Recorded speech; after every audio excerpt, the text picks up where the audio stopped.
First $1 million gate since the famous Dempsey County Longhouse battle in Chicago 8 years before.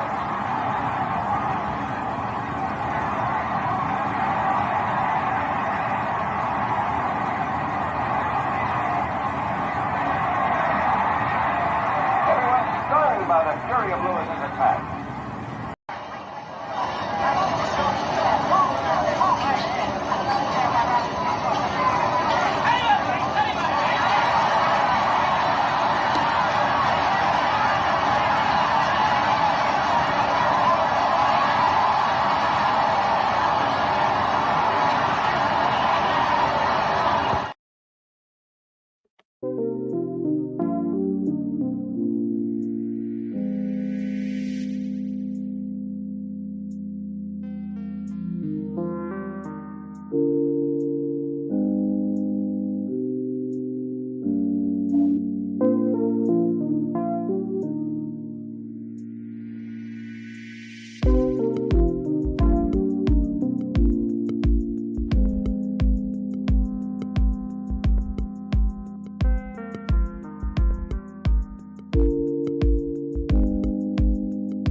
What's happening, my friends?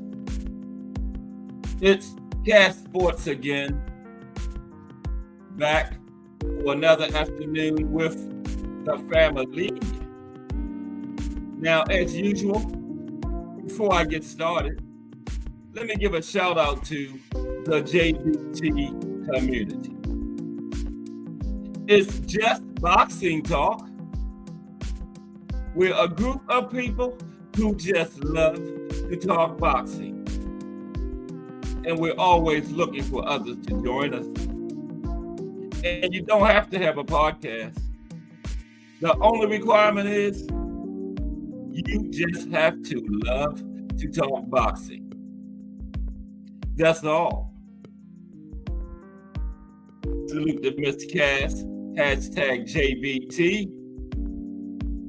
Salute to everyone. And welcome to another episode of Cass Sports, the Box Historian.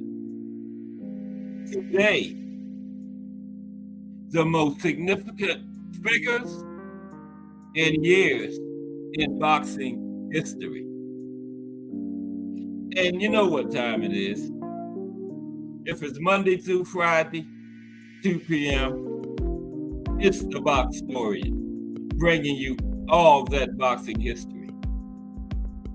Boxing is the greatest sport of them all. That's why we love it, can't get enough of it. How is everyone?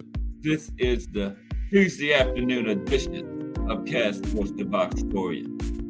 Still early in the week. And we're going to go over some of the most historical figures, some of the significant people over the years, and some of the most significant years in the sport of boxing. Ryan Frazier, Boxing Talk up north. Salute Ryan Frazier. I heard Ryan Frazier is thinking about becoming a part of this great JBT. That will be a wonderful addition. Look forward to that. Salute Ryan Frazier. Significant people and some years in the sport. And you see the Bob Father and Don King, very significant. Both came into the sport back in the golden era of heavyweights and just a great era of boxing overall back there in the 70s, late 60s, early 70s. And both have been very significant for our sport, Made some of the biggest fights that we've seen. And guess what? Still making big fights. So two very significant, very, very, very significant figures in our sport. Bob Arum and Don King. Yeah, both up in the 90s. Same age, just a couple of months apart. That's a matter of fact, yeah. Both still going strong. Both 90 years young. So yeah, we're gonna be talking about a whole bunch of significant figures in our sport, and we're gonna go over some of the great years, like the year we had the Thriller in Manila. How about 1980, when the Four Kings fights kicked off with Sugar Ray Leonard and Roberto Duran? That started it. And Sugar Ray Leonard and Roberto Duran was the first fight in the Four Kings series, and guess what? It was also the final fight in the Four Kings series. Started in the first year of the decade, 1980, and closed it out in 1989, the final fight of the decade, Roberto and Sugar Ray. And then we had 9 great fights in between. The Four Kings series had a total of 11 fights between those 4 guys. Sugar Ray and Duran started it off, and Sugar Ray and Duran ended it. Yep, they had a trilogy. Big Dre, hashtag JBT. What's up, Big Dre? That's the JBT spokesperson there. He does a great job. You're going to be hearing him doing the show, doing his thing. Salute Big Dre, hashtag JBT in the building. Yeah, we're going to go over some significant figures and some of the more significant years in our sport. Yeah, you see them, the Bob Father and Zadon. Very significant figures. Still doing it right now in 2024. Both still making fights. And have made some of the biggest fights in the history of boxing. So I thought they were very, very good choice to put up there on the thumbnail. Those two. And did I tell you they both 90-something years young? Same age. I think Don King is a couple months older than the Bob Father. Yep. But still going strong. We got a good one for you today. And we got I think we got 4 cards this weekend. Yep. 4 of them. We got 2 Friday and 2 Saturday. We've been getting some Friday night action these last couple of weeks. I think we had Pro Box. This is Pro Box week, yeah. We had 5 last week. We had, I think we had 3 on Friday, 2 on Saturday. The big one was AJ and Triple D. Triple D got it done. Hey, AJ is still in the game. I wouldn't count him out. Like so many people, you take a loss and then they say, that's it, they trash. No, a loss does not define you. What defines you is what you do after the loss, okay? So AJ is still a live dog in the heavyweight division, man. It's all in what he does when he comes back from that loss, okay? Still talented. Ain't that old. Yeah, AJ can work his way back into it. He was actually looking very good. In his last few fights before that Triple D fight started there, I had picked AJ because he was at the top of his game in his last few fights. Yeah, Triple D just showed us something. D1 from the Angry White Men in the Building, hashtag JBT. Just did a fire show. Yeah. D1 is doing great work, man. And JBT is clicking on all cylinders. Didn't have Old School over there, but he had some great people come up there on the panel and put them on the show. Like Ryan Frazier was up there. Yeah, I was listening. I was getting mine ready at the end, but I listened all the way up to the end of the show. Let's talk fashion in the building. And guess what? It's almost Wednesday again. Time for another Let's Talk Fashion tomorrow. We got a bonus one on Friday last week. So if we get 2 Let's Talk Fashion, I want 2 fashion or clashing. Is it fashion or is it clashing? I don't want to see no Let's Talk Fashion and then don't get a is it fashion or is it clashing, man? You know, you got to pass last week. Don't let that happen this week. Okay, so get that segment together. 2 of them. All right, thank you.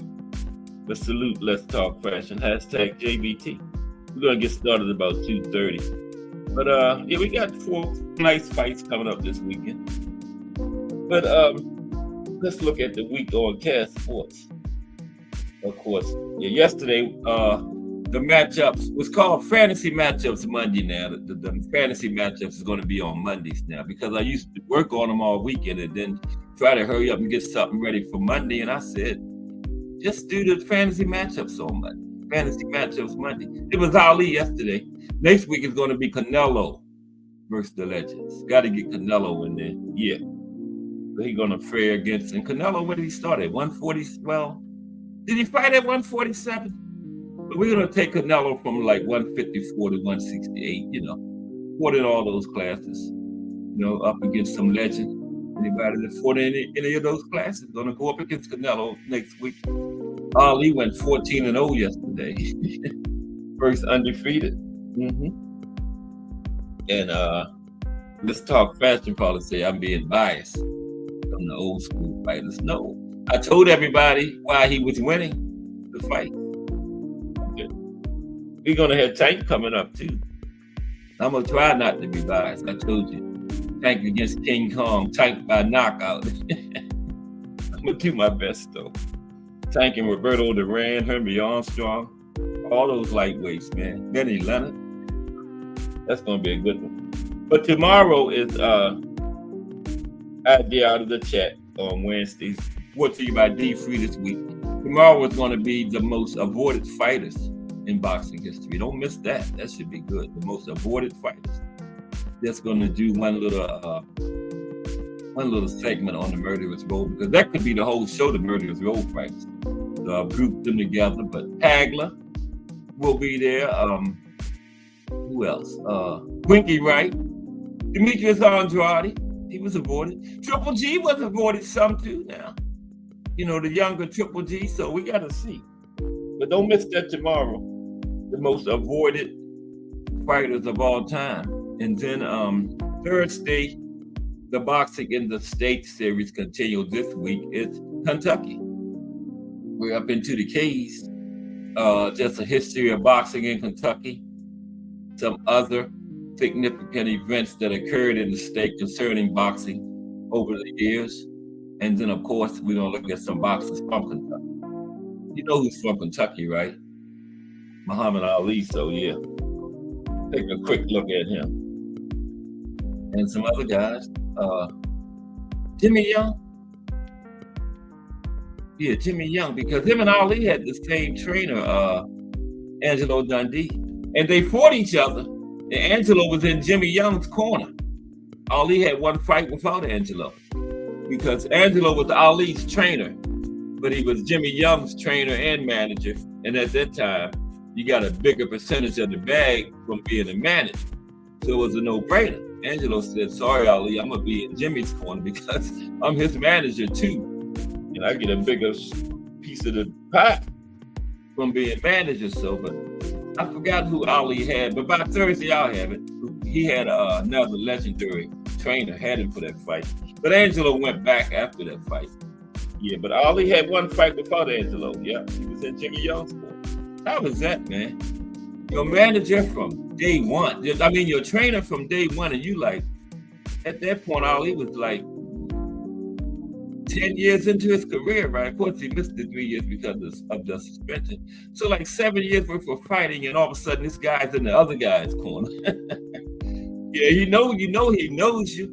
But Ali was that good. It didn't make any difference. He could have told Jimmy Younger's game plan. Ali won, But they had to feel weird.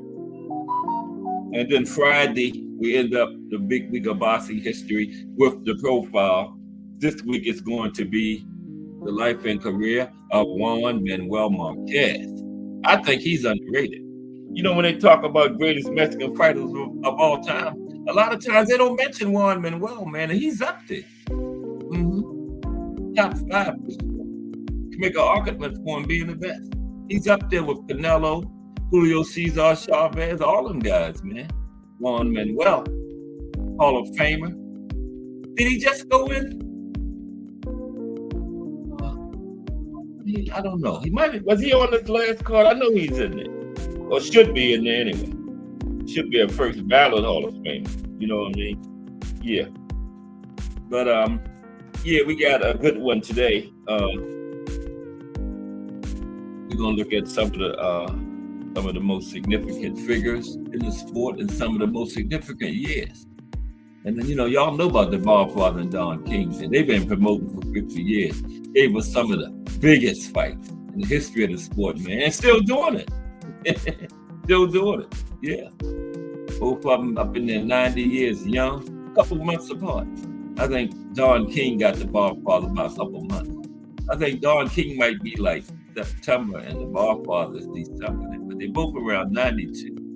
Yeah, ain't slowing down a bit, still giving us them big fights. So I thought that was a good choice to put on the thumbnail. You're talking about significant figures in the history of boxing. Godfather and Don King is top 5. They're going to be top 5 today too. Yes, they are. I got 50, the top 50 figures, top 50 most significant people in the history of boxing. The Godfather and Don King is top 5, man. No doubt about it. And then Tex Rickard, he promoted back in like the 1920s. He was the Godfather and Don King before the Godfather and Don King. He was the first big-time promoter of note. He promoted the first $1 Million Gate. Jack Dempsey and George Carpenter. Yeah, old Tex. And Tex was the original. He built Madison Square Garden.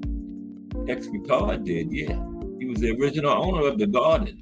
He owned the New York Islanders hockey team. Tex was a big-time sports figure overall, not just boxing. The Godfather and Don King before the Godfather and Don King. Godfather and Don King probably read books on Tex Rickard. Yeah. But I appreciate everybody just rolling with me today. We're supposed to take a quick look at these 4 cards, then we're going to get started. Okay. Let's talk. Patrick says, I think Vince McMahon might be the, I got this thing always in my way, the best promoter in sports entertainment in history ever. What's his name? What's the UFC guy name? Damn. What's his name? He ain't bad. Oh man, the bald head guy, man. He ain't bad. I would put him up there too. Yeah, he runs that UFC. Of course, they don't have no foreign sanctioning bodies and 16 belts and all that stuff. Everything goes through him. Dana White, he's up there. Everything goes through Dana White, man, and that, he's the man. Yeah, that's right. Let's talk fashion, Dana White. But Vince McMahon is legendary, man. Yeah. Is he still promoting, or did his son or his daughter somebody take over that wrestling? I used to pay money and go downtown and see that back in the day. I knew it was fake, but it's good entertainment, man.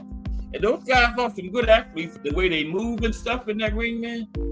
Big 300-400-pound guys, man, doing flips and jumping all over top of each other's heads. They it's fake, but they were some good athletes. I remember my father when he was living. You tell my father wrestling was fake, you might well have to fight him, man. He believed in that wrestling. You said it was fake, you and Dad might be joining hands. I tell you, that ain't fake. Yeah.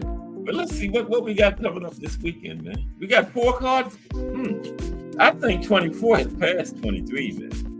And what we got coming up, we got Bivol and Beterbiev in October. The light heavyweight showdown. What a fight that's going to be, man. And we got the heavyweight showdown too, remember? Fury and Usyk. Now it's not undisputed anymore because they stripped Usyk. That's what Triple D won this weekend. That was for this belt they stripped from Usyk. Was the IBF, I believe. What is the IBF? Yeah. So, but still a good fight. Why did they strip him though? He was fighting for undisputed against the other champion at heavyweight, out of the big 4. So what was the reason for stripping him? I mean, what bigger fight can you get from that? You're fighting for undisputed and then get stripped. That's crazy. Boxing is crazy, man. You fighting for undisputed, the other guy with the other belt, and you get stripped right after the fight or before the fight or something. I don't know. Who did they want him to fight? I don't get it. But yeah, Usyk got stripped. Triple D has that belt now. And Mike Rimmon in the building.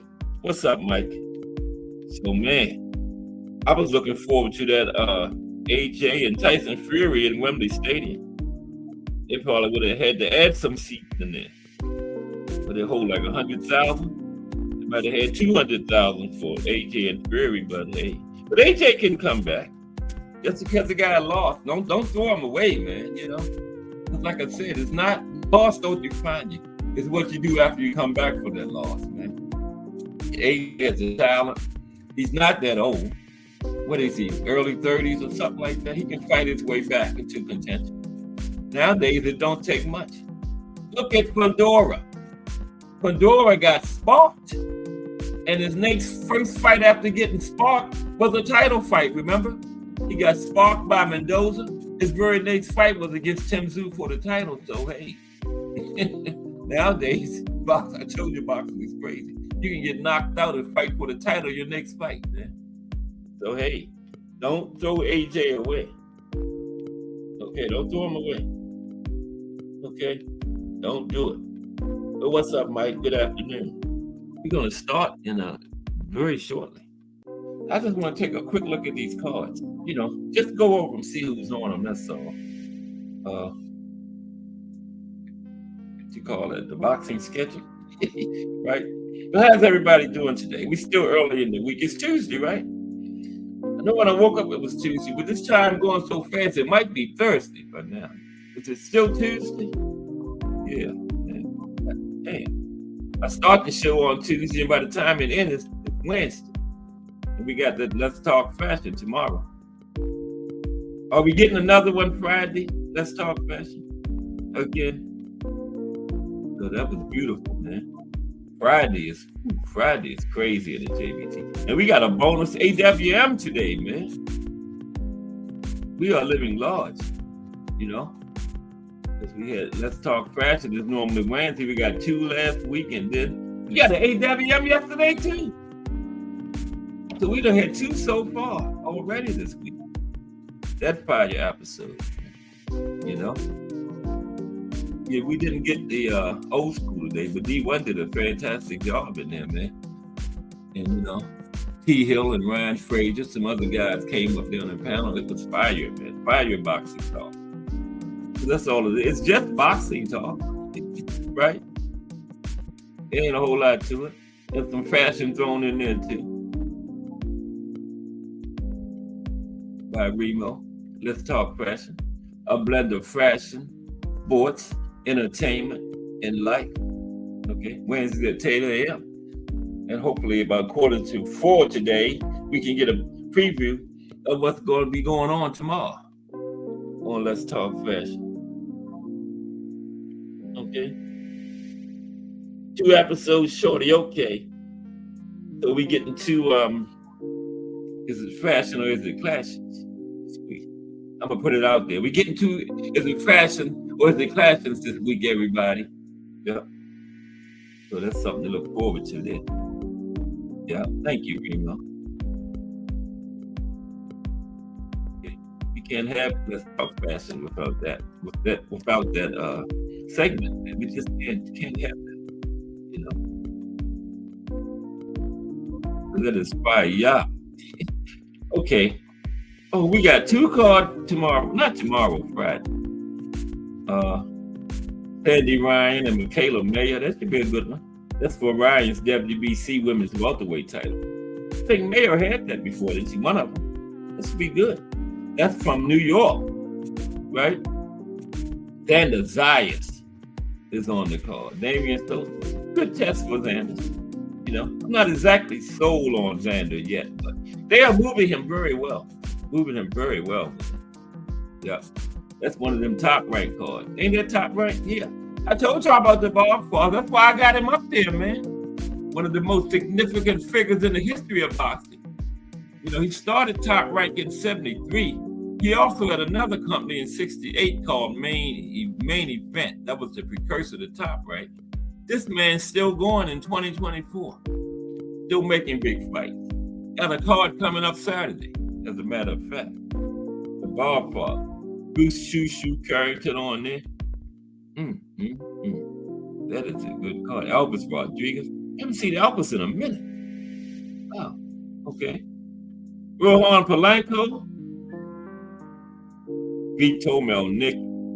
Now I heard somewhere that they it might have been just on AWM that Melnicki and Zayas is on a collision course. I think it was on AWM. Yeah, you know I'm old. I can't remember what happened 5 minutes ago. AWM was like an hour ago. I just forgot already. I remember it was fire, but I think I heard that over there. D1 said about Melnicki. Let me get it over there, D1. Delonte Tiger Johnson on the man.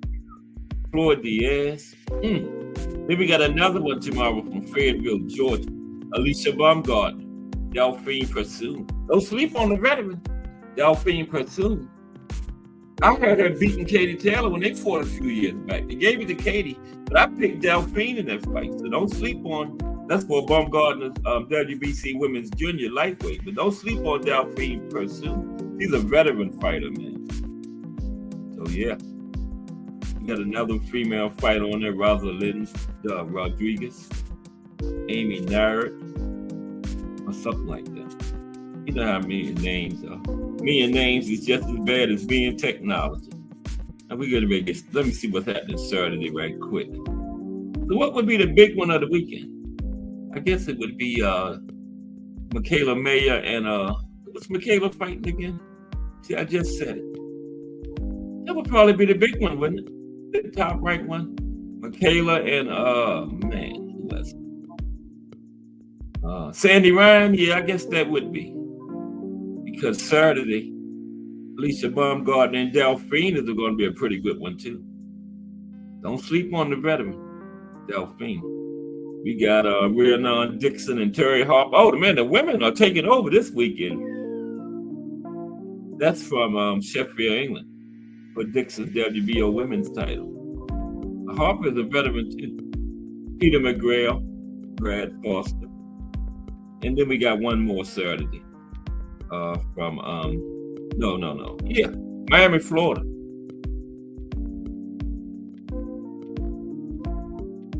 Noria McKay John versus Ryan Rozicki. Okay, let's get ready to get started.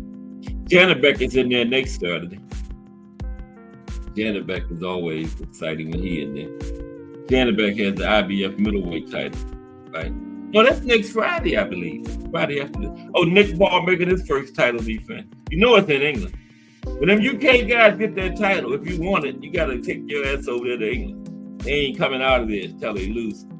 Nick was on Riyadh season when he won it, but Nick, they forget you, Turkey Al-Sheikh in Riyadh season.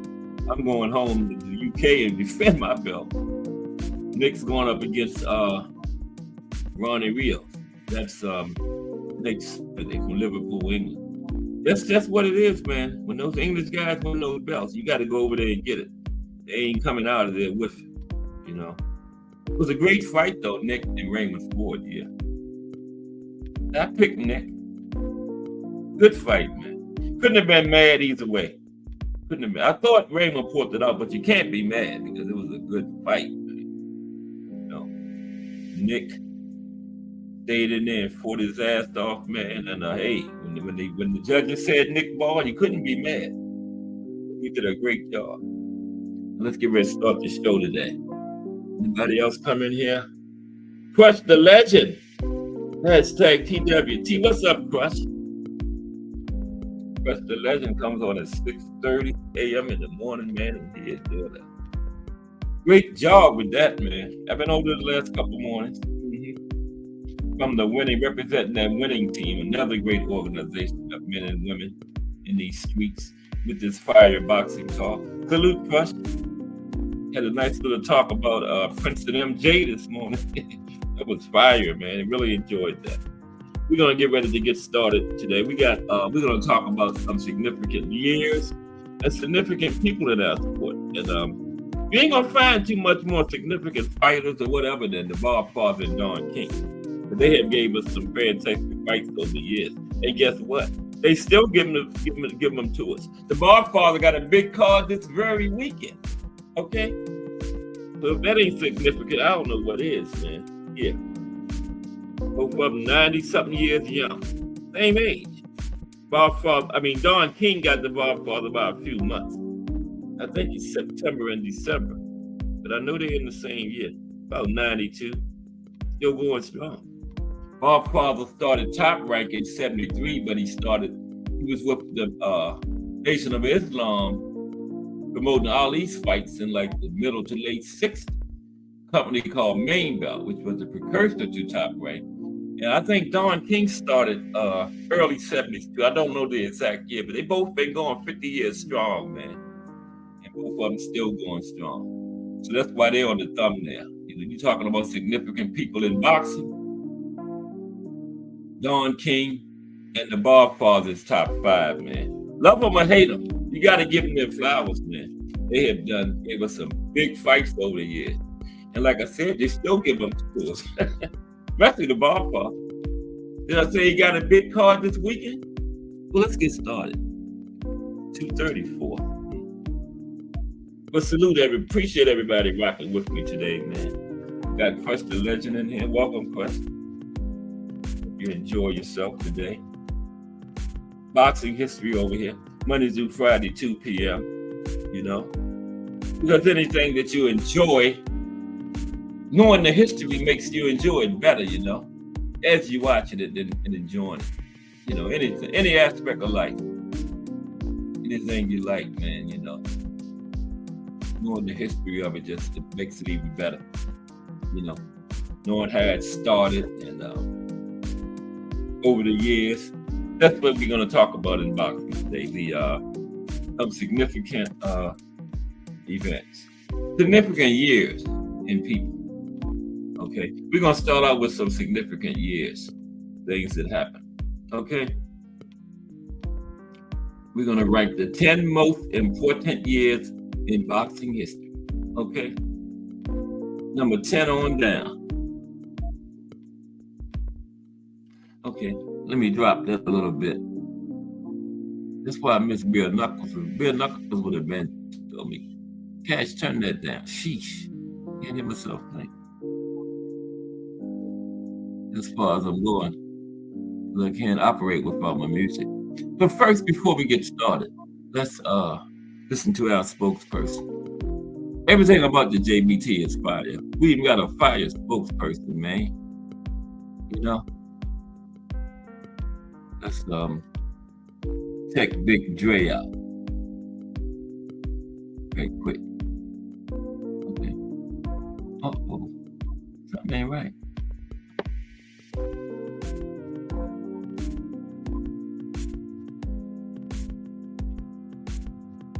By the JBT. Our first item is a new 10th generation iPad with a liquid retina display which shows off beautiful color and has plenty of power for all your handheld computing needs.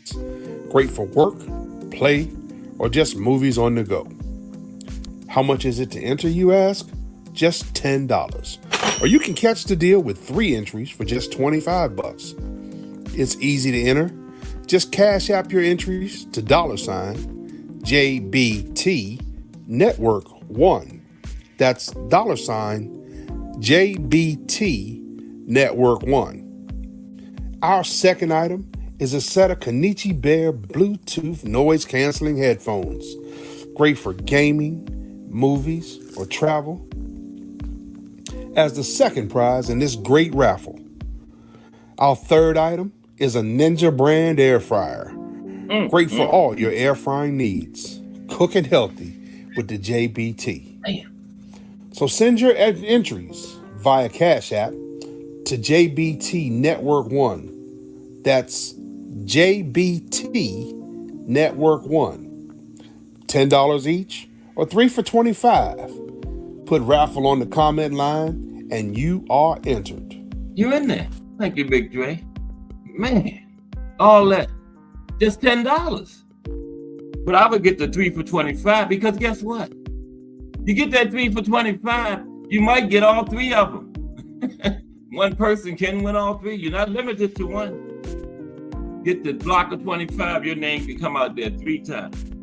And the JBT channel will be doing a joint show October 12th, the day of the Artur Beterbiev and Dmitry Bivol fight is when the drawing will be done, okay?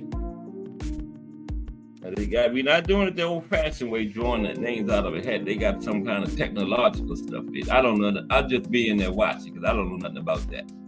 But will be 3 winners, or might be 1 winner. 1 winner, but 3 prizes will go, okay? 1 person might get all of them. But let's get ready to go with today's show, okay? Now, like so many boxing lists, Muhammad Ali dominates this one, you know?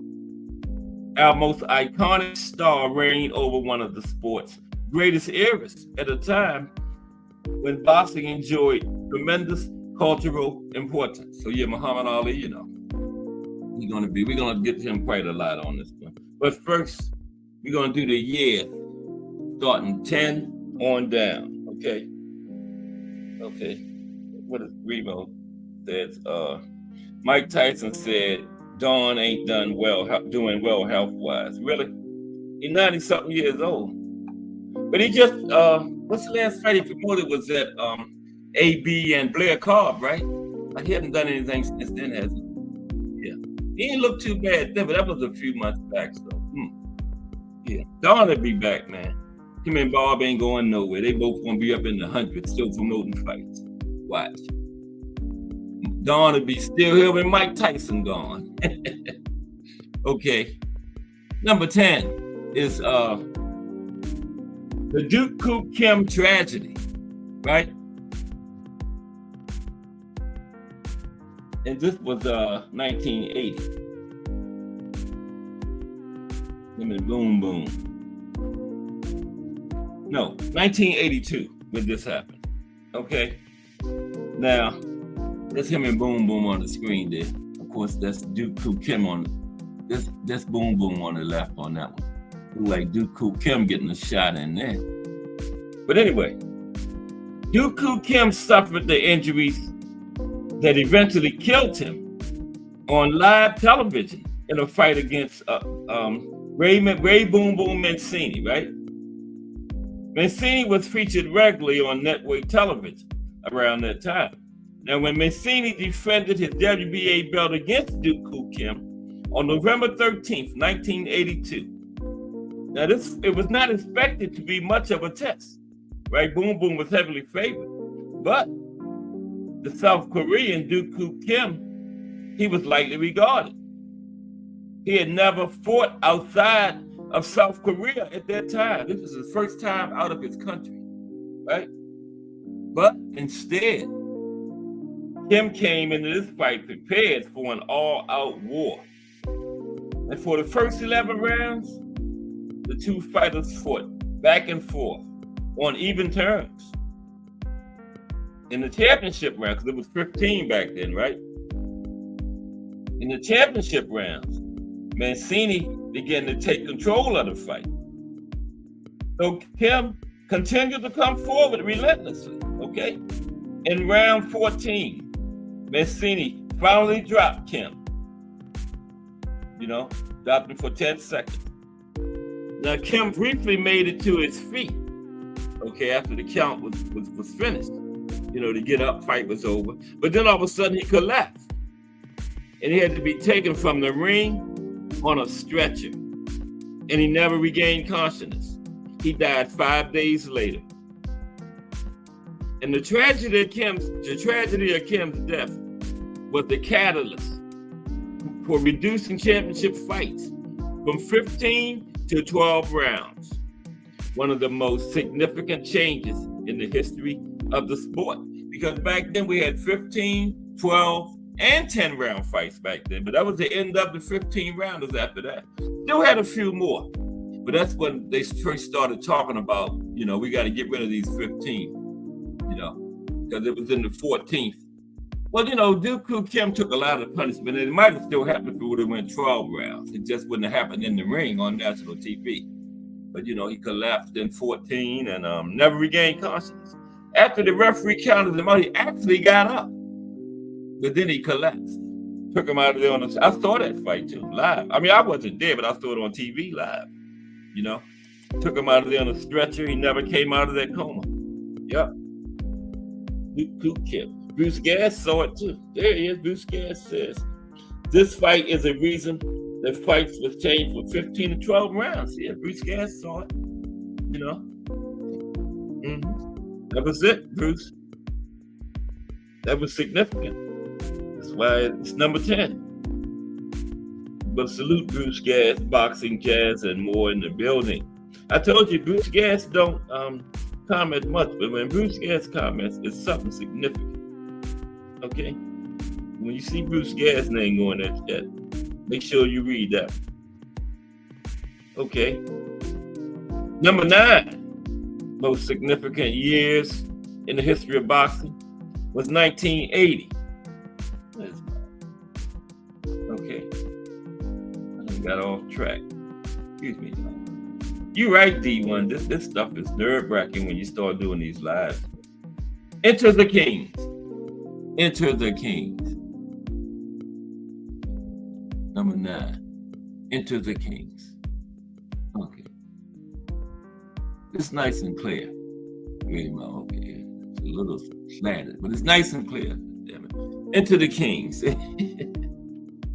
Salute. Remo is our look person. You know, he know what he's doing. He's in charge of had the JBET channels look, the presentation and everything. Yeah, so you know, he's out there grading and watching like a damn hawk. Yeah. But salute Remo. He does a great job at it too. He's made my channel better already. Yeah, salute to Remo. But yeah, Enter the Kings 1980 was a very important year. Now, most of the years mentioned on this list are included due to a specific major fight. But 1980 is important for the era it established, the time of the 4 kings. You know, Sugar Ray Leonard, Marvelous Marvin Hagler, Thomas the Hitman Hands, and the Hands of Stone, Roberto Duran. They combined to dominate the 1980s, both in the ring and at the box office. In 1980 was the year it all kicked off. The 2 major fights of that year were between Sugar Ray Leonard and Roberto Duran. Now, like I told you at the top of the show, Leonard and Duran was the first 4 Kings fight, and it was the last of the series in the last year of the decade, 1989. Yeah. Now, in June, Roberto Duran moved up from lightweight and outbrawled Sugar Ray Leonard in Montreal to capture the WBC welterweight title. Now, Leonard defeated Duran 5 months later in New Orleans, Louisiana, frustrating Duran so badly, he quit in the infamous No Mas fight. So y'all remember that, right? But, gotta keep track of this chat. Yeah. Salute Bruce Gass. But 1980 was also the year that Hearns and Hagler both became champions. In August, Hearns confirmed his fearsome hitman reputation, whacking Pepino Cuevas in 2 rounds to win the WBA welterweight title. After spending the late 1970s as boxing's most avoided fighter, you had to go. Tomorrow was the most avoided fighters of all time. Hagler will definitely be on it.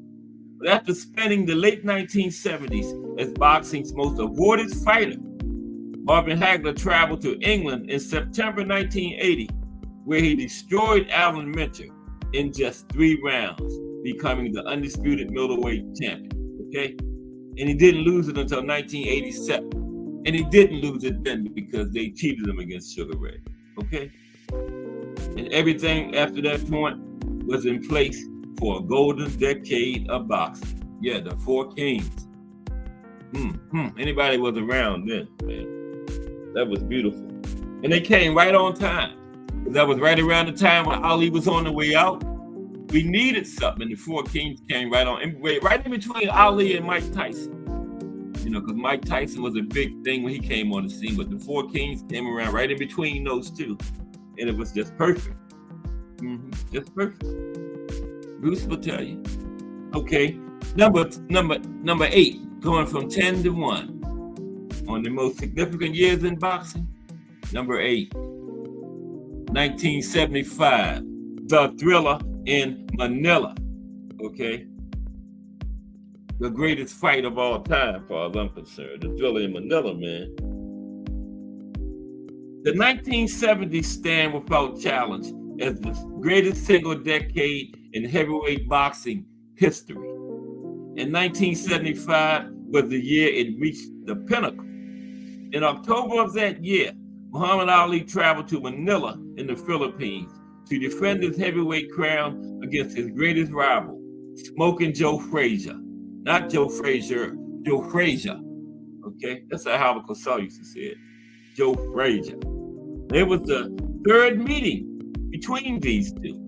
Okay, and the fight was in the mid-morning local time on the East Coast. Now the two legends, in the Philippines. In the Philippines, they cater to us, so we'll be later on in the evening here. Mid-morning local time over there. The two legends waged the greatest heavyweight title fight of all time. So much has been written about this fight over the years.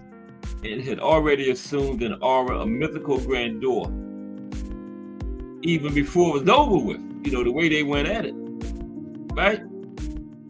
Now, this contained 2 perfectly matched opponents, neither with a single drop of quit or compromise. It featured relentless action, epic momentum swings, and awe-inspiring physical courage from both men. Ali and Frazier would stand as boxing immortals, even if this fight had never taken place. But because it did, they enjoy a special kind of status, even among boxing's 2 gods. Okay, Muhammad Ali and Joe Frazier. The Thriller in Manila, the greatest fight ever, out of any weight class. Melanin Queen 27 in the building. What's up, Melanin Queen? How are you today? Melanin Queen is here, the greatest moderator in the history of moderators. Just watch, okay? You ain't gotta listen to me, just watch. Salute Melanin Queen 27. Hope your day is going along greatly. Always a pleasure to see you in here. Okay, everybody salute the Melanin Queen 27. All right, now where are we? Number 7. These are the most significant years in boxing history. 1921 was the, where's my laptop? Oh, there we go. The first $1 million game, way back in 1921, between Jack Dempsey on the left and George Carpenter on the right, French fight. Between him and Marcel Cerdan, probably the greatest French fighter ever. Marcel Cerdan was a middleweight. He fought in that great era of the 50s middleweight, you know, the greatest decade ever of middleweight. This is in 1921, the first $1 million gate, promoted by Old Tex Rickard, the Bob Father and Don King, before the Bob Father and Don King, okay? Now, this fight officially kicked off what would become known as the first golden age of sports. In the 1920s, increased disposable income, a shifting population to the urban areas, and modern technology like film and radio all combined to give sports the level of cultural importance it had never previously enjoyed, right? Now, Jack Dempsey, alongside Babe Ruth, was the great sports star of the day. And Jack was even more popular than Babe Ruth, okay? And his brawling, all-action style perfectly matched the rollicking mood of the Roaring Twenties. In 1919, Dempsey had captured the heavyweight belt by destroying the giant Jess Willard in just 3 rounds. Jess Willard outweighed Jack by like 50 pounds and had like 7 or 8 inches on him, and Jack just destroyed him. Jack broke 2 ribs, knocked out 4 teeth, messed Jess Willard's face up so bad they thought Jack had something in his gloves. Okay, but that was in 1919. That's when he first won the heavyweight title. In 1920, he knocked out contenders Billy Misk and Bill Brennan. Anybody know boxing from that era know those are big names. Jess Willard, Billy Misk, Bill Brennan. But Dempsey's manager, Doc Kearns, and promoter, Tex Rickard, told y'all about Tex, were hungry for a truly big payday. So they matched Dempsey with light heavyweight champion George Carpenter of France. A World War I hero with matinee good look, Carpenter was not a true challenger for the Manasseh Mauler. That was Jack Dempsey, the Manasseh Mauler from Manasseh, Colorado. But that didn't stop Rickard from creating one of the biggest events in the history of popular culture. A special 90,000-seat stadium was built for the fight. For the first time in history, a fight drew $1 million in revenue. And after a brave stand, Carpenter went down inside of 4 rounds. And a new standard for fight promotion had been established that continues to influence the sport up to this present day. Yep. Okay, next. 1892. This was when the glove era of boxing began. John L. Sullivan. See, I got my name in the way. Let me get that up. That's messing up. Okay. You know, y'all don't need to see that. There we go. Yeah, that's good enough, ain't it? I'll put it back. Yeah. John L. Sullivan versus James J. Corbett. That was the beginning of the glove era of boxing. Yep. Okay. Now, John L. Sullivan can fairly be called America's first great sports superstar. This is way back in the 1890s. As world heavyweight champion, he toured the globe, taking hands with royalty and working men alike. Royalty and working men alike, you know. And he probably threw down the gauntlet to face all challengers. By 1892, he was a dissipated and bloated version of his former self. His greatness leveled by a decade of hard drinking and fast living. But he remained boxing's major star. Now, James J. Corbett, by contrast, was famous, mostly among the fancy, those writers, fighters, trainers, and sporting men who truly followed the sport. He was a strong and athletic tactician, highly technical and scientific in his approach. You know, there wasn't too many technical and scientific boxers back around that time, but James J. Corbett was one. Now, while Sullivan had been essential for promoting the use of gloves in his traveling exhibitions, all of his title fights had taken place under the London Prize rules, without gloves. Against Corbett, he agreed to face off with gloves under the Queensberry rule. Now, Sullivan did train for this fight, and he came in somewhere close to fighting shape. But the years of abuse to his body still proved too much for him, as did Corbett's guile. Using footwork and a smart jab, Corbett punished and exhausted the great John L. before finishing him in round 21. Yeah, that was we didn't have 15 rounds or no 3-minute limits to rounds. You know, a round ended when somebody went down and the fight ended when somebody couldn't continue. So they went 21 rounds. There was the beginning of a new era. Never again would the heavyweight boxing championship be contested for under the old bare knuckles rules. That was the beginning of the glove era. Okay, down to 5. We got 5 more of the most significant years in boxing. Number 5. Wait a minute now. Oh, yeah. I told you Ali gonna be in a few of them. Number 5 is the Rumble in the Jungle. Muhammad Ali and Big George. Rumble in the Jungle. Okay? This was in 1974. In the legend of Muhammad Ali, 1974 has to hold a special place. In January of that year, he won a rematch over Joe Frazier, the man who had handed him his first professional loss, and only one up to that point. That was in 1971 when he came back off his suspension.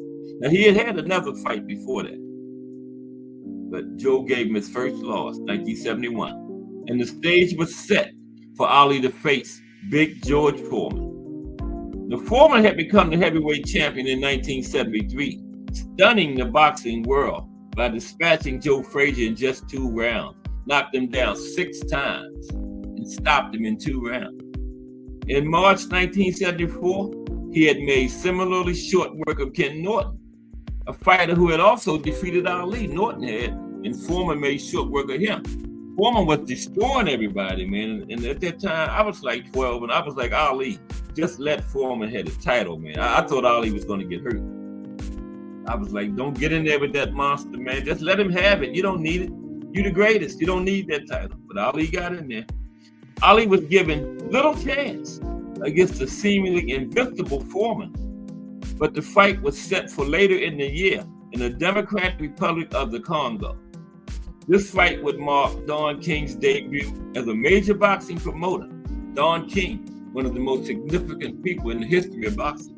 Yes, he is. Love him or hate him in the ballpark. This was his first major promotion. This was his debut as a major boxing promoter. Unfortunately or not, King would go on to become one of the sport's major players. In the 1980s and 1990s, King became one of the sport's major players. Yeah, like I was just saying. Love him or hate him, he's been very significant to our sport. Now, for the showdown between Ali and Foreman, King did succeed in creating a truly momentous cultural event. A music festival surrounded the big fight, featuring the legendary James Brown, among others. James Brown headlined it. B.B. King, Bill Withers, The Crusaders. Those are all big names during that era, man. Yes. And they made a movie out of that called Soul Power. Check it out. Google it. Came out in the 90s. Of that event before that Thriller in Manila, the concert is called Soul Power. Check it out. Mm-hmm. Better than this gibberish you hear nowadays.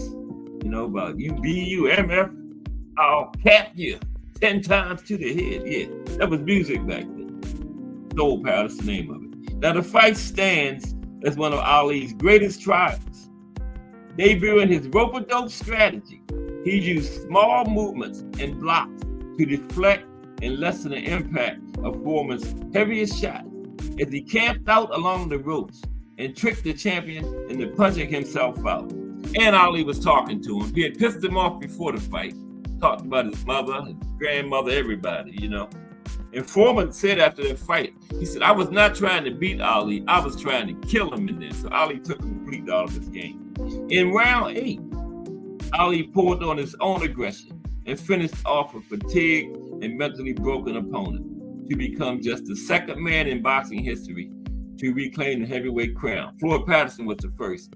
And Foreman went down in slow motion like a big old oak tree coming down, man. Face first. Yeah, that was crazy, man. And then people went crazy over there. Okay, got a couple of more. Now, next, 1963. The alphabet soup era begins. Yep. That's when the alphabet soup era began. Now, we only had 2 then. Thought no. One of the most common complaints among boxing fans is the ridiculous proliferation of world champions. Yeah, that's one of my biggest complaints too. We all long with nostalgia for the golden era, when you knew who the champion was. You know, you got people in their 4th fight, prospects, standing in the ring being interviewed after fighting for belt draped over his shoulder. Now, what belt is that? The man only got 4 fights, but he got a belt. Ain't that crazy? Now, but only the oldest among us really remember those days. In 1963, the floodgates to absorb claims were opened as the WBA and WBC both began to recognize competing champions. Now, the WBA had existed since 1921 as the NBA, the National Boxing Association, and this recognized champion had traditionally been viewed as the champion. In 1962, the organization changed its name, replacing national with world, because boxing was becoming so international at that point, right? So they changed to the World Boxing Association. Now, the WBC set up shop just a year later, in 1963, after a conference in Mexico City in February 1963. For most of the next 2 decades, fans only needed to keep track of the two organizations, and unification fights were often easy enough to arrange. But then, in 1983, the IBF emerged on the scene. By 1984, its association with stars like Larry Holmes, Aaron Pryor, and Marvin Hagler had given it an air of legitimacy. Now, the WBO broke off from the WBA in 1988, and at first languished in deserved obscurity. Still, by the early part of this century, 2000s, it had associated itself with enough worthy champions to earn more or less consensus recognition among writers and fans. The situation now is tragically absurd, with even the sports journalists and most serious fans struggling to keep track of all the assorted champions. I told you, man, a prospect with 4 fights standing in the ring with a damn belt around his shoulders. How do you get a belt? You're only 4-0 or 2-2. You got the international golden European pink belt or some shit like that, man. It's ridiculous. Okay. Down to number 3. Okay. 1971, the fight of the century. This was really the second fight of the century. This is the second one. Because the original one was way back there, Jack Johnson and Jeff Willard. That was way back, like in the 1908 or something. But yeah, this is the big one here. Ali and Frazier. This was the first one. Okay. Now this was the biggest, most publicized, well-known of the 3. You know, that first one, because they both had a legitimate claim to the title. Frazier had won it in the ring, but Ali had a claim because he had never lost it in the ring. Remember, he was stripped, so they both had a legitimate claim to this title, right? So for boxing reasons alone, the first meeting between Muhammad Ali and Joe Frazier stands as one of the most important fights in boxing history. Both men were undefeated champions and 2 of the greatest to ever lace up the gloves. But the historical context for their March 1971 fight gives it a level of cultural importance that few sporting events have ever known. The United States was submerged in an era of civil strife as citizens faced off in conflict over race relations and the Vietnam War. Okay? Ali had become a symbol for the progressive, revolutionary side of that equation, embracing Black nationalism and refusing induction into the army. The later stand had caused him to be stripped of his titles in 1967. By the time Ali was reinstated to fight in 1970, Frazier had emerged as a dominant champion in his own right. Okay? Deserved or not, he became the hero to the nation's more reactionary element who opposed Ali. And when the 2 champions finally faced off in Madison Square Garden, the entire nation was paying attention, boxing fans or not. The fight itself was a classic. Ali used his speed and strength to build an early lead, but Frazier continued to come forward, pounding at Ali's body. Early in round 11, Frazier stunned Ali with a brutal, that legendary left hook upstairs. The tide had turned, and Frazier was up on the cards, heading into the 15th and final round. But he shored up his victory when he dropped Ali with another sensational left hook legendary left hook, man. And the moment stands as Smoking Joe's greatest victory. Yup, Smoking Joe won that one. Number 2. Yeah, I think, the White Hope goes down. This might have been the first fight of the century right here. Jack Johnson and James J. Jeffries. Okay? Let's my chat up. Stay with me for a minute. Gotta be able to see the chat. Oh, man. Give me for 1 minute. Please. Okay. Okay. There we go. There we are. Okay, we're back. Now, this was 1910. Now, in 1908, Jack Johnson had pummeled Tommy Burns, becoming the first black man in history to capture the heavyweight boxing championship of the world. Much of white America lost its mind. As somebody who loved White Fang and the Call of the Wild, most of white America had lost its mind during that time.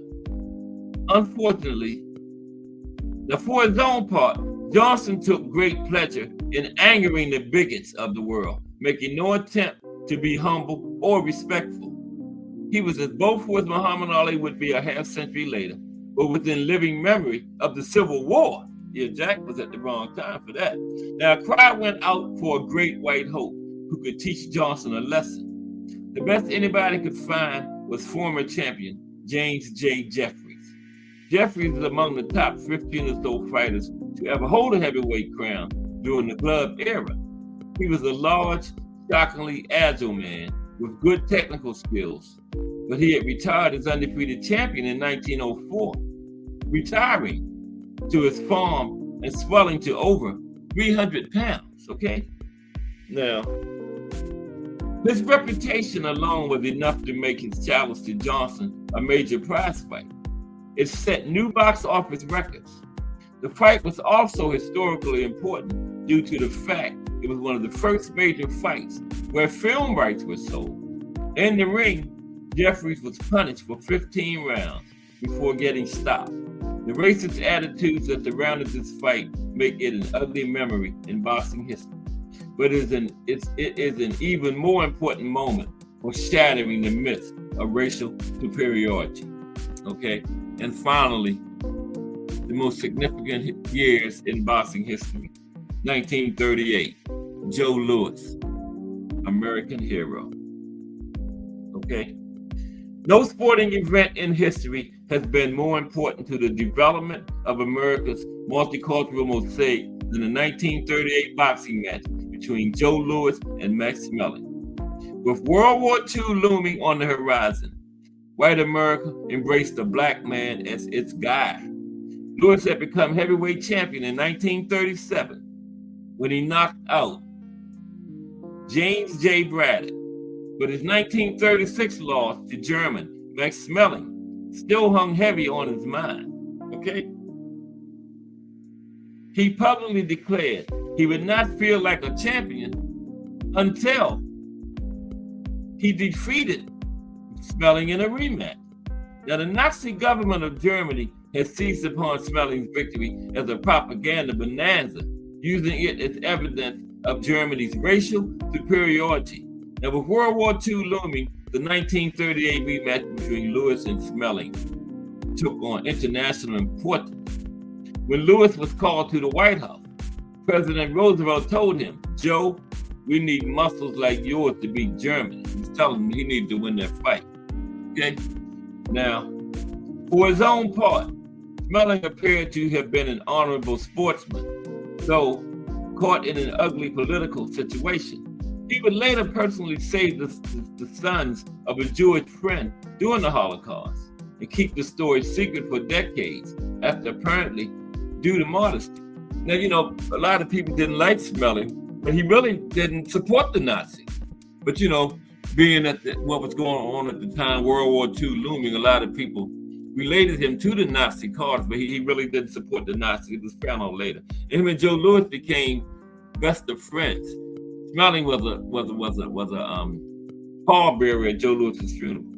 On the June night when Smelling faced Louis at Yankee Stadium, this was the second fight, the young champion was an improved boxer, having learned painful lessons in their earlier fight. And Louis savaged Smelling like history's own tidal wave, dropping the German 3 times and stopping him in the first round. Okay? Now we're going to talk about some significant people in boxing history, okay? Hope everybody enjoying the show. You know, this is boxing history. Everybody don't, you know, a lot of people like to hear about who's beefing on Twitter or what so-and-so wore to the ring last week. But this is for hardcore fans, man, you know. If you're not hardcore, just, you know, go ahead and run out. You know, go listen to who's the latest, what Ryan Garcia called Bud and T.O. last week, Bud and Earl last week, or whatever. But this is for the hardcore fans, okay? You know, this is what it is. You know, so let's talk about boxing's 50 most influential people. Okay, we're gonna go from 1 to 50. All right, from 1. Or are we gonna go from 50 to 1? We're gonna go from 50 to 1. We're gonna start at 50. Okay. Let's take a break first, though. All right. Let's take a break first, because I'm trying to win y'all some beautiful prizes. Okay? Let's take a break. Take it away, Big Dre. Turn it on, Cass. There we go. There we go. It's time for another raffle brought to you by the JBT. How are you today? Our first item is a new 10th generation iPad with a liquid retina display which shows off beautiful color and has plenty of power for all your handheld computing needs. Great for work, play, or just movies on the go. How much is it to enter, you ask? Just $10. Or you can catch the deal with 3 entries for just $25. It's easy to enter. Just cash app your entries to $JBT Network 1. That's $JBT Network 1. Our second item is a set of Kenichi Bear Bluetooth noise canceling headphones. Great for gaming, movies, or travel. As the second prize in this great raffle, our third item is a Ninja brand air fryer. Great for all your air frying needs. Cooking healthy with the JBT. So send your entries via Cash App to JBT Network 1. That's JBT Network 1. $10 each or 3 for $25. Put raffle on the comment line and you are entered. You're in. Thank you, Big Dre. 3 fantastic prizes. But it's getting late, so let's go. Okay.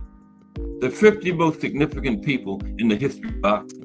Number 50 is Larry Holmes. What's up, Al Booger?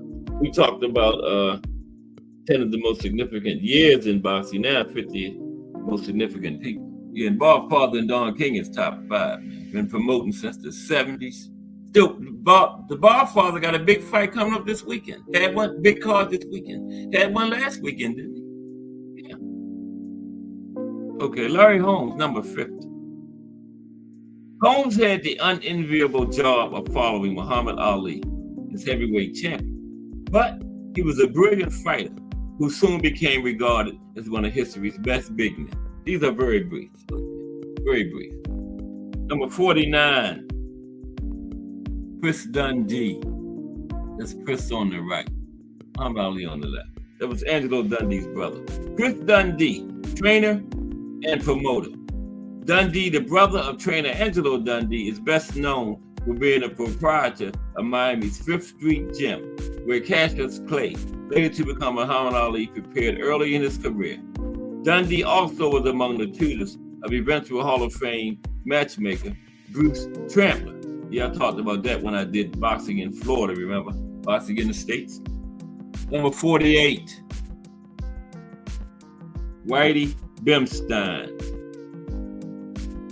That's Whitey right there. Now, I don't like how he doing with that stuff in his mouth. That's unsanitary. You know, his tools, he's a trainer, but bring a little tray and put it in the fighter's lap, right? Put your stuff on that. I never liked them holding it in their mouth like that, man. You putting it on people's cuts and stuff, you know. Unsanitary. But still a great trainer, Whitey Bimstein. Bimstein partnered with Ray Arcel to train many of the elite fighters of the middle of the 20th century, including Benny Leonard, Gene Tunney, and Rocky Graziano. He worked for James J. Braddock in the famous Cinderella Man win over Max Baer. That's where the movie Cinderella Man came from. Yeah, isn't that, can't you bring a little small tray and just like sit it in the fighter's lap and put your stuff on the fighters in the tray? Instead of holding it in your mouth like that, man. As you cutting cuts on the guy's face, inside his mouth, around his eyes, it shouldn't be in your mouth. I had never liked that, man. What y'all think about that? That's unsanitary, ain't it? Holding the stuff in your mouth like that, man. Come on. Okay. Who is he? Number 47. Yeah. No, 48. 47 is A.J. Liebling. He was a journalist. These are very brief. A magnificent writer, Liebling covered boxing expertly for the New Yorker. His work is among the best ever done on boxing. Okay? Next, Mauricio's father, Jose Sulaiman. He had the WBC before Mauricio, until his death. Jose Sulaiman, sanctioning body president. Sanctioning bodies have had an undeniable impact upon modern boxing. And Sulaiman presided over the World Boxing Council for nearly 35 years, okay?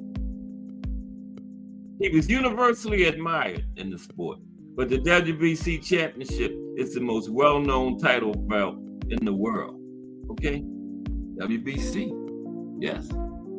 Next, Arthur Mercante Sr., referee.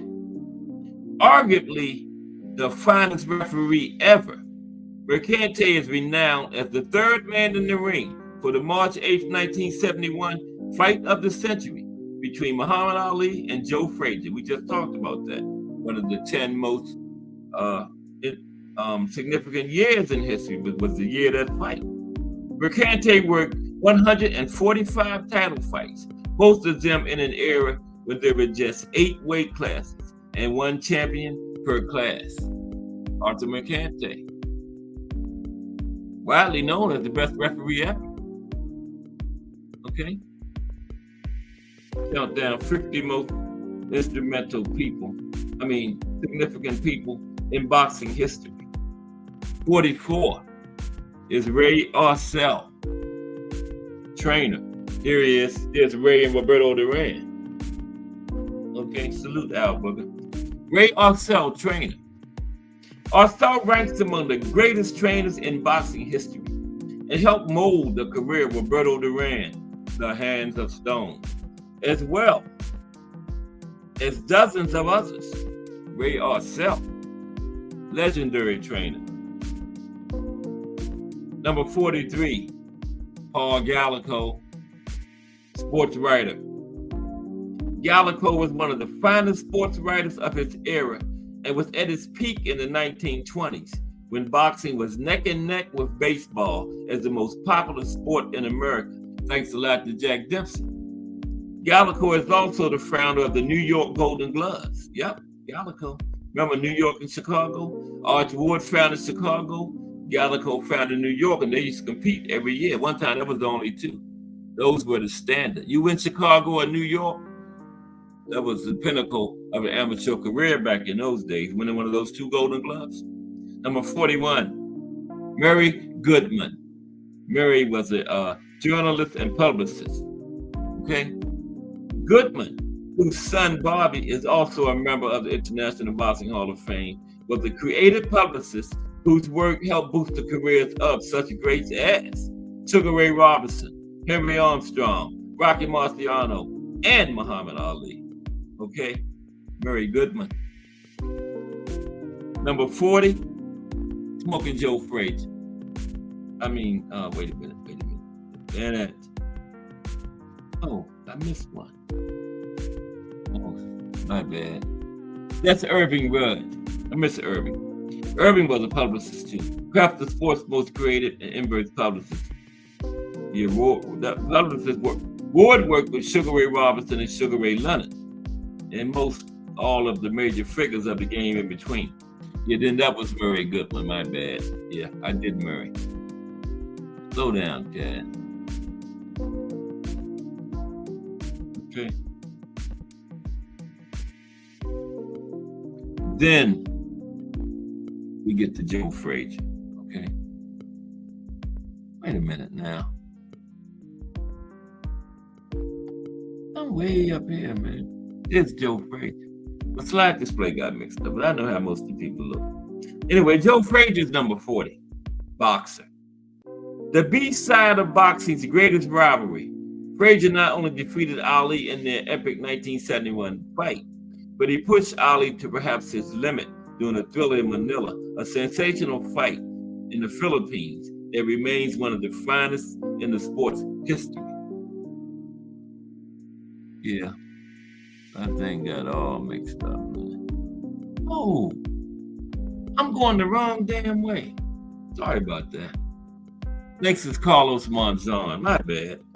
Why didn't somebody tell me I was going the wrong way, man? Why didn't you tell me, Melanin Queen? Salute, Melanin Queen. He is definitely unsanitary. Ain't it, Melanin Queen, holding it in your mouth?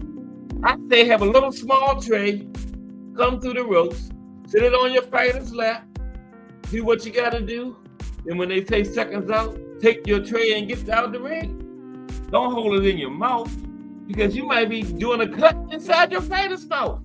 And hit the thing in your mouth. Come on, man. I never liked that.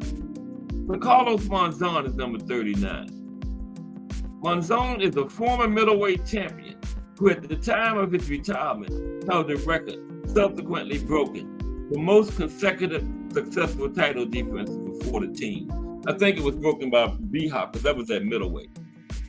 I think it was broken by B-Hop. Yeah, I was going the wrong way, man. Now I'm right. Why didn't you tell me, Al Booker? Okay. Next is Willie Pep. We're going to get it in 324. Okay. Willie Pep, 38 on the list of the 50 most significant figures in boxing history. Willie Pep was a boxer, of course. Now, many boxers have evoked comparisons to Pep over the years for their defensive skills, but few were better. Okay. Number 37, the Golden Boy, Oscar De La Hoya. Now, he was a bad man in the ring. No matter what you feel about him as a promoter, or, you might think he's done some weird things in his personal life since he got out the ring, but this was one of the baddest men ever as a boxer, man. Boxer/promoter, Oscar De La Hoya. De La Hoya is not only one of the greatest boxers of his era, an Olympic gold medalist and a 6-division professional world champion. He's one of the biggest pay-per-view stars in history, and an elite promoter. In 2001, Oscar founded Golden Boy Promotions and has subsequently become the only boxer to successfully maintain a high-level promotional company, because Floyd Shaw has it. That shit ain't high level. Mayweather Promotions. No. Sorry, it just ain't. Number 36, Gene Tunney, the Fighting Marine. That's Gene on the right. I think he's fighting Jack Dempsey there, yeah. Gene Tunney, boxer, the Fighting Marine. Tunney twice defeated Jack Dempsey in heavyweight title fights that drew more than 100,000 fans. And this was in the 1920s. Both fights drew more than 100,000, okay? In one of those fights, he got up from the canvas in the famous long count fight. I told y'all about that. Now, a lot of people say Dempsey threw it, but that was the first fight where they started using go to the neutral corner. Before then, the fighter could stand right there by the referee when it counted. So Jack Dempsey probably wasn't used to going to the neutral corner. When the referee was saying go to the neutral corner, he probably looked at the referee like, what are you talking about? That's why he didn't go right away. He wasn't throwing the fight. That was the first fight they ever used it. Yeah. Number 35, is Max Schmeling. We just talked about him. He beat Joe Louis, then he lost him in the second fight. Okay. He thought he was a Nazi sympathizer, but he really wasn't. Schmeling was seen as the symbol of Adolf Hitler's Nazi Germany when he met Joe Louis for the heavyweight title for the second time in 1938. But Schmeling was known as a class act who did not support the Nazi cause. Okay, if Schmeling didn't support the Nazis, no. He sure didn't. Okay, number 34, the Mongoose, Flash Old Mongoose, Archie Moore. There he is, boxer. Moore was a pro for 16 years before he got his first shot at a world title. He won the light heavyweight belt in 1952 and held it for nearly 10 years. Yeah, Archie said it took him 16 years to get that shot. He kept that thing for 10 years. Nobody beat it because Oscar said, I ain't giving it up. Archie said, I ain't giving it up because I might not never get another shot. Took me 10 years to get this one. Yeah. Legendary Archie Moore, man. Number 2 on the all-time knockouts list was like 132. Right? Number 2 in knockouts. 132 knockouts. He will always be number 2. That will never be broken. You will never find another fighter that's even going to fight 130 times. How you going to break the record? 33. Ed Schuyler Jr. was a journalist. Okay? Oh, man. My big fingers done lost my chat. Bear with me for a second. Yes. I got to be able to see the chat. There it is. I got it back. Okay. Yeah. Ed Schuyler Jr. was a journalist. Schuyler was the boxing writer for the Associated Press for more than 30 years, and he delivered tightly written results, pieces, and provocative feature stories consistently. Okay, 32. Most significant figures in boxing history. Bruce Trampler, matchmaker. There's Bruce. Trampler has been responsible for helping to keep Top Rank as one of boxing's 2 leading promotional entities. He's responsible in large part for building the careers of Oscar De La Hoya, Floyd Mayweather Jr., Kelly Pavlik, and Miguel Cotto, among many others. Bob Arum often says he never makes a move before consulting Bruce Trampler. One of those top-ranked matchmakers, Bruce Trampler. Number 31, Big George Foreman. Oh, Big George. Oh, Lord. Slow down. Big George. There's the first Big George. Boxer, broadcaster. Foreman won World Heavyweight Championships 22 years apart. Okay, there's the other Big George right there. Becoming. He is 22 years apart, okay? Becoming in 1995 at 45 years old, the oldest man to win the title. He is one of the biggest punchers in boxing history and later became a popular member of HBO's commentary team. That record has since been broken by B-Hop. I think B-Hop broke it like 3. Broke George's once and broke his own twice. I think it's 49 now, I believe. Number 30, Damon Runyon. He's a journalist. There's Damon with the hat on. Okay, we're going to get it in 3:30. A sports columnist in New York, Runyon wrote with authority on boxing for more than 30 years and is the man who tagged James J. Braddock as the Cinderella Man. Okay? Yeah, I had to put him. He's significant in boxing. Number 29, Larry Merchant, broadcaster journalist. Can't stand him. Merchant is best known as the outspoken color analyst on HBO's boxing broadcast. Yeah. But he was also one of the best sports columnists of his day and wrote eloquently on boxing. Okay, Larry Merchant. Made it through that. I started to skip over it. But he was significant. He was a good journalist and commentator. Yeah. You know, back around that time, they always called what was happening in the ring. 28, the legendary Bert Sugar. Okay. Mike Masick. What's up, Mike?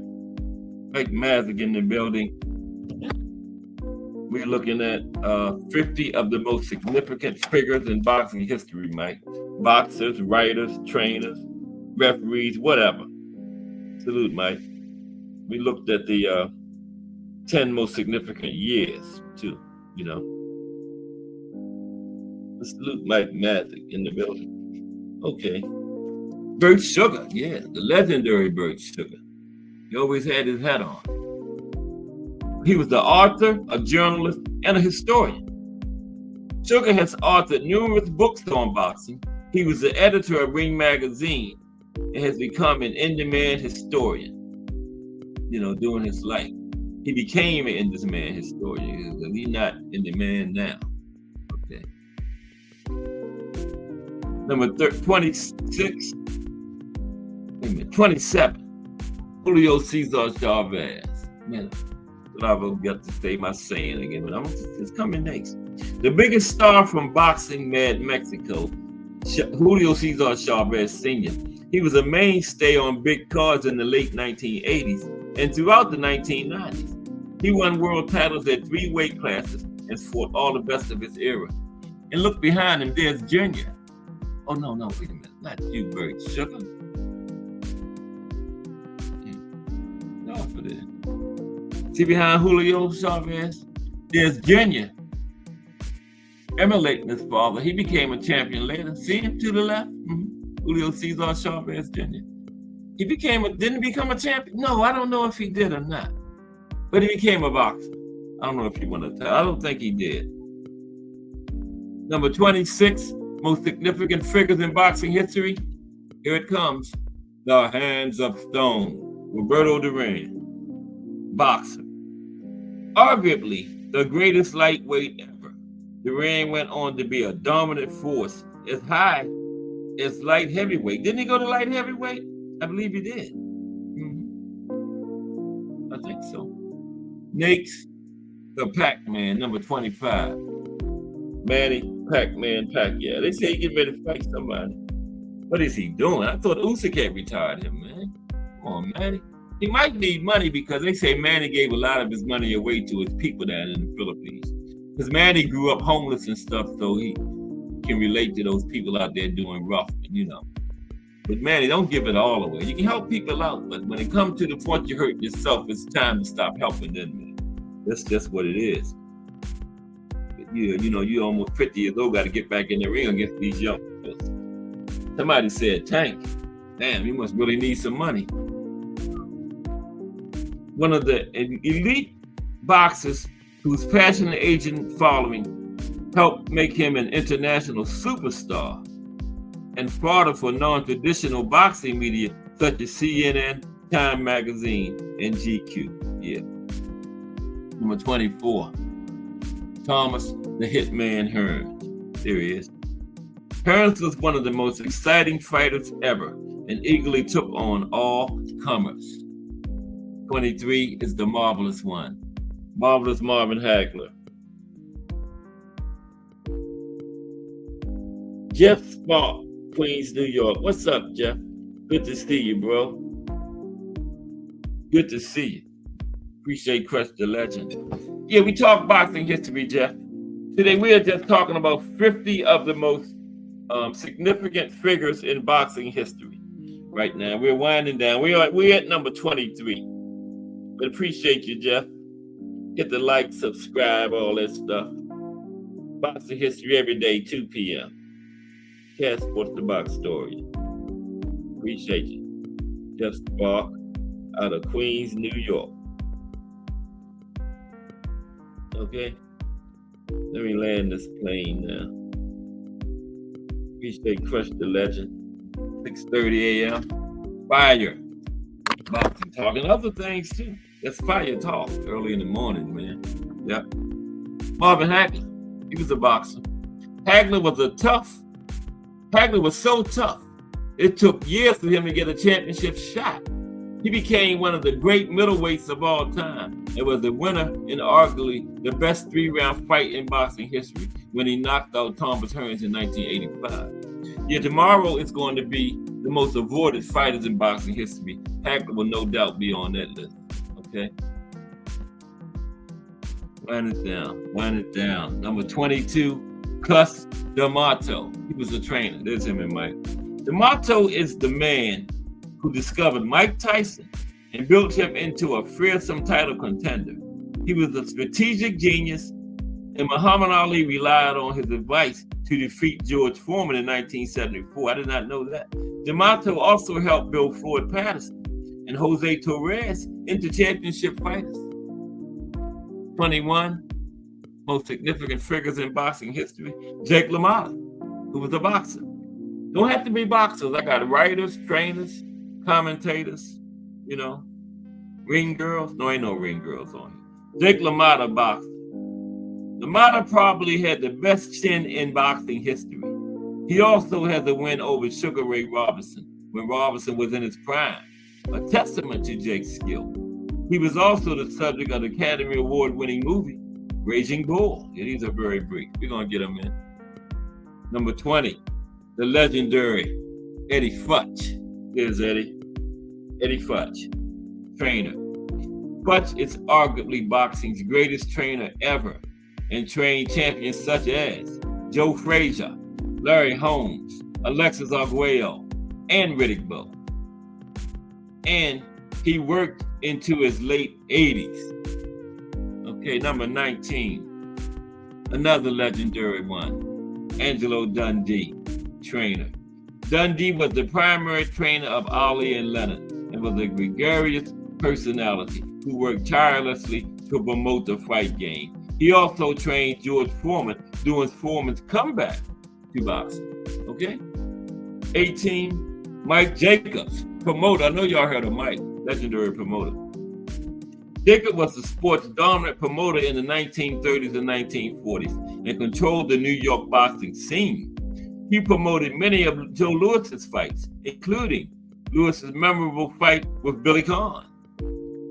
17, Don Dunphy, broadcaster. For decades, Dunphy was the quintessential boxing play-by-play man. He called fights for years on radio before moving to television and becoming a star in that medium as well. Okay, most significant figures in boxing history. Top 50 significant figures in boxing history. Number 16 is Iron Mike Tyson. There's him in Holyfield, Tyson on the left. He became the youngest heavyweight champion in history when he won the title at just 20 years old in 1986. And became far and away the biggest star in the sport. He still holds many of boxing's gate and pay-per-view records. Still the youngest man ever, too. Number 15, The Rock, Rocky Marciano. Marciano retired unbeaten as heavyweight champion, undefeated. He had an exciting style and developed a passionate following. And you know a man bad when he named his right hand. His right hand was named Suzy Q. And all 7 people he fought in championship fights met Suzy Q. Okay. Number 14, Nat Fleischer, journalist. Now, Fleischer wasn't the best boxing writer, nor was he its finest journalist. But he founded Ring Magazine in 1922. And for the rest of his life, till his death in 1972, Ring was boxing's foremost journalistic authority. Its influence faded somewhat. It's owned by Oscar now, it faded in the latter part of the 20th century. But it is a big part of the sport's history. Yeah, Oscar ran it into the ground, man. 13, Teddy Brenner, matchmaker. Brenner became the sport's top matchmaker, always adhering to the maxim that he wouldn't make a match unless he'd be willing to buy a ticket to see it himself. He put together many of Ali's fights and is responsible for training Bruce Trampler, who himself would go on to a Hall of Fame career as a matchmaker. Yep. Appreciate you, Jeff Falk from Queens, New York. Okay, almost to the top 10. Number 12, Sugar Ray Leonard didn't make the top 10. Harry Armstrong popularized the concept of a boxer going for multiple weight division titles, but Leonard perfected it. An Olympic gold medalist with a charismatic personality, Leonard won world titles at 147, 154, 160, 168, 175. First one to get 5 Richardson. And he was the biggest star in the sport after Ali retired. He later went on to become a popular television analyst and was briefly a promoter. But his influence on the game clearly came from the fans he made in his numerous big fights against the light star, Roberto Duran, Thomas Hearns, and marvelous Marvin Hagler, his fellow Four Kings. Number 11, Henry Armstrong, considered by many to be the second best fighter ever behind Sugar Ray Robinson. Armstrong once held the featherweight, lightweight, and welterweight title simultaneously when there were only 8 weight divisions. He popularized the idea of a fighter chasing titles in multiple divisions and missed having 4 of them, half of the 8 by a controversial draw. Okay, top 10 most significant figures in boxing history.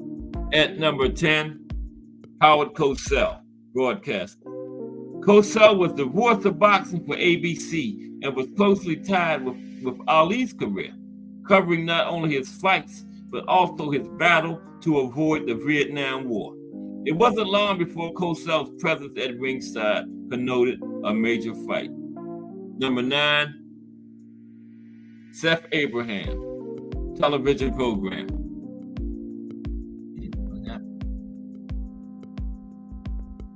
Oh, I went the wrong way. Where the hell is Howard Cosell? Damn it. Excuse me. Where's Howard? Here's Howard. Seth Abraham, number 9, television programmer. HBO began airing boxing in 1973, 5 years before Abraham joined the network. But it was Abraham whose deft touch in signing matches and his genius for putting together broadcast teams who made HBO a major player in the sport. Number 8, the Galveston Giant, Jack Johnson.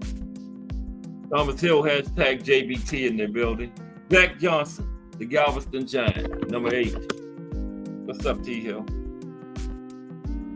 Salute, hashtag JBT. Top 10 most significant people in boxing, figures in boxing history. Johnson is the boxer who opened the door in many ways for African American fighters to compete. He defeated James J. Jeffries in what was the first fight of the century.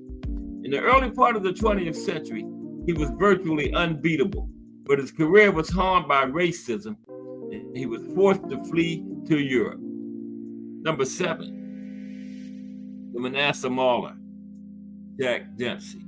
There he is.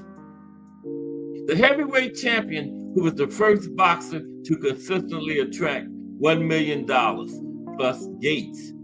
He became an icon in the sport whose influence lasted for decades past his retirement. Not just boxing, he was one of the most popular athletes of the 20th century, more popular than Babe Ruth himself.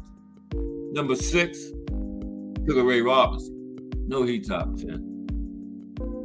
While many boxing fans consider Ali the greatest fighter ever, Ali always considered Robinson the best. Ali patterned his style in and out of the ring after Robinson. Robinson was voted the greatest boxer, the greatest welterweight, and the greatest middleweight of the 20th century by the Associated Press. He was a true showman and became popular outside of just the boxing crowd, okay? Yeah. Love him or hate him. Number 5. Talking about love or hate this guy here. Number 5, the Don King. Don King has been very significant in boxing history. Him and the Godfather. I ain't said the Godfather yet neither. Might be number 1. Don King promoter. King, a former numbers runner in Cleveland, is a natural showman who promoted boxing like a carnival huckster. He, along with Bob Arum, was the dominant promoter of the second half of the 20th century and promoted 12 of the top 20 largest grossing fights in history. Okay, 12 of the top 20. Number 4, the Godfather. Okay, the Godfather is number 4. There he is. Fourth most significant person in boxing history. Promoter. The founder of Top Rank. Errol has been one of, if not the top promoter in boxing for over 50 years, not nearly. He promoted many of the sports superstars, including Ali, Sugar Ray Leonard, Big George Foreman, Marvelous Marvin Hagler, the Golden Boy Oscar De La Hoya, Pretty Boy / Money, Floyd Mayweather Jr., and the Hands of Stone, Roberto Duran. He was the first promoter to regularly utilize boxing on cable television with his top-ranked boxing series on ESPN. In his latter years, he recognized the extraordinary interest in the sport among Hispanic Americans and created a series to cater to them. But the man, before the Godfather or Don King, they probably read books on him. Tex Rickard, promoter. Rickard built Madison Square Garden in New York and promoted many fights at the venue, which for decades would host the majority of the country's major fights. He promoted many Jack Dempsey fights in the 1920s that had gates in excess of $1 million in the 1920s, okay? Fight figures that would be good even today, and we talking 1920s. Top two. Know who they are. Number two is the Brown Bomber. So you know who number one is. Joe Louis. Second most significant figure in boxing history. The Brown Bomber, Joe Louis. Louis was an American hero at a time when African Americans were decades away from achieving civil rights. Way before the 60s, Louis was doing his thing, and they loved it. The legendary sports writer Jimmy Cannon once wrote of Louis, Joe Louis is a credit to race, the human race. His 1938 victory over Max Schmeling did wonders for national morale. And the most significant figure in boxing history, Muhammad Ali. Now, Ali wasn't the greatest fighter ever, but he was among the finest. And no one before or since has had the impact he's had upon the game. His style, with his hands at his side, circling the ring and flicking out jabs, has influenced generations of fighters. His ability to promote an event and give one a reason to watch has been unmatched. There you have it. The most significant figures in boxing history and the most significant years in boxing history. Appreciate everybody. Just Do Boxing in the building.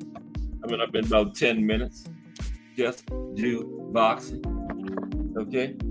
His name is exactly what it's about. Everybody get the Just Do over there.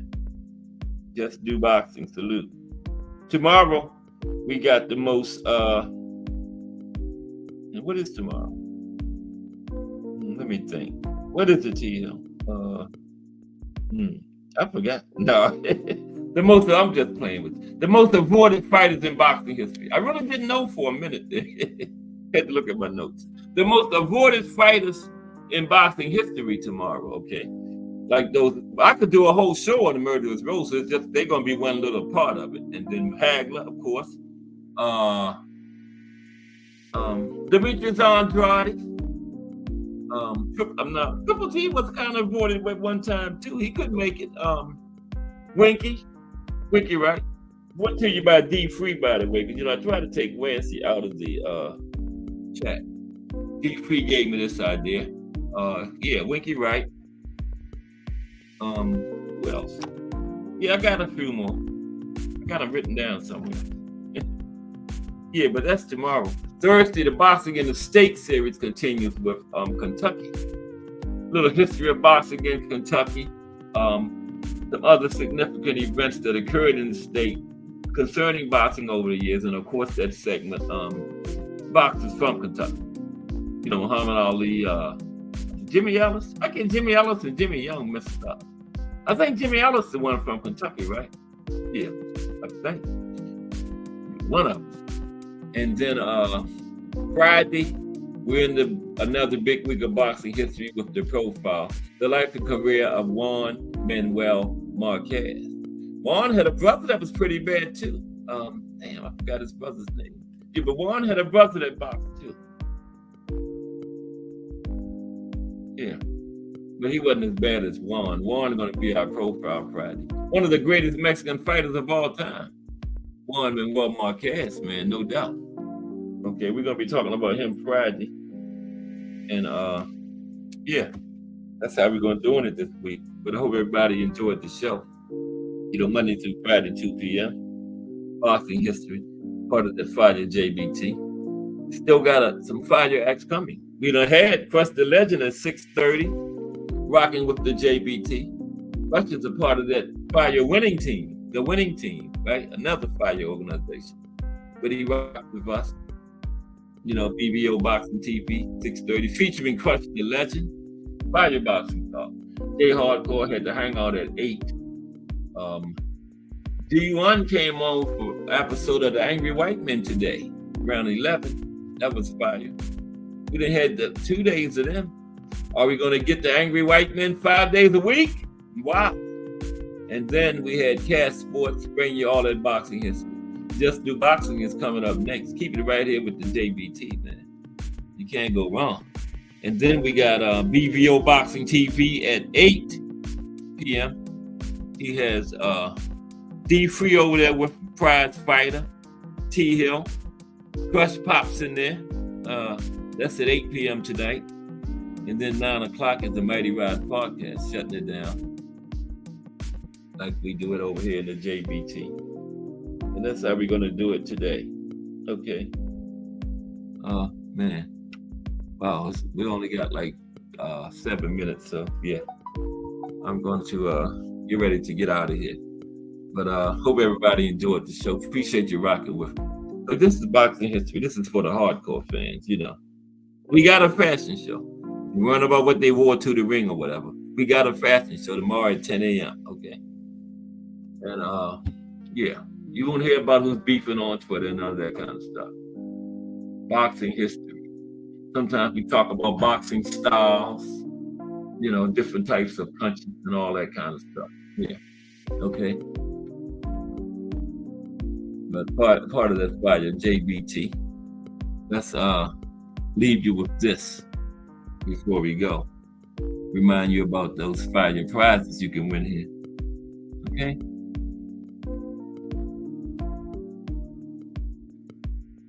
Turn it on, Cass. Okay? That might help. It's time for another raffle brought to you by the JBT. What's up, RP? Our first item is a new 10th generation iPad with a liquid retina display which shows off beautiful color and has plenty of power for all your handheld computing needs. Great for work, play, or just movies on the go. How much is it to enter, you ask? Just $10. Or you can catch the deal with 3 entries for just $25. It's easy to enter. Just cash app your entries to $JBT Network 1. That's $JBT Network 1. Our second item is a set of Kenichi Bear Bluetooth noise canceling headphones. Great for gaming, movies, or travel. As the second prize in this great raffle. Our third item is a Ninja brand air fryer. Great for all your air frying needs. Cooking healthy with the JBT. So send your entries via Cash App to JBT Network 1. That's JBT Network 1. $10 each or 3 for $25. Put raffle on the comment line and you are entered. You're in there. Thank you, Big Dre. That's our spokesperson, Big Dre. He does an excellent job. That's what makes the JBT so fire, man. We got fire people in every position. Okay? Appreciate you. Let's talk fashion. Oh, man. Yeah. Yeah, we ran late today, so we didn't get the preview of Let's Talk Fashion. But it's tomorrow at 10 a.m. I promise you it's going to be good, okay? I promise you. Be there or be square. You get that, is it fashion or is it clashing? And put it in the chat what you think, okay? Damn it, put it in the chat. Make sure it's in there. We're gonna get ready to move on to Just Do Boxing. Ray Patterson, straight out of New Jersey. Just Do Boxing. Thomas Hill, hashtag JBT. Man, got his name already. Jeff Spark from Queens, New York. Mike Mazik, Al Booger. Melanin Queen 27. Appreciate you 1,000%, Melanin Queen. Bruce Gas, Boxing, Jazz, and more. Crush the Legend. Mike Grimm. Let's Talk Fashion, hashtag JBT. D1 from the Angry White Men, hashtag JBT. Big Dre, hashtag JBT. Brian Frazier, Boston Park up north. Brian talking about joining up with us in this JBT. Will be a great addition. Looking forward to that. Miss Cash, hashtag JBT.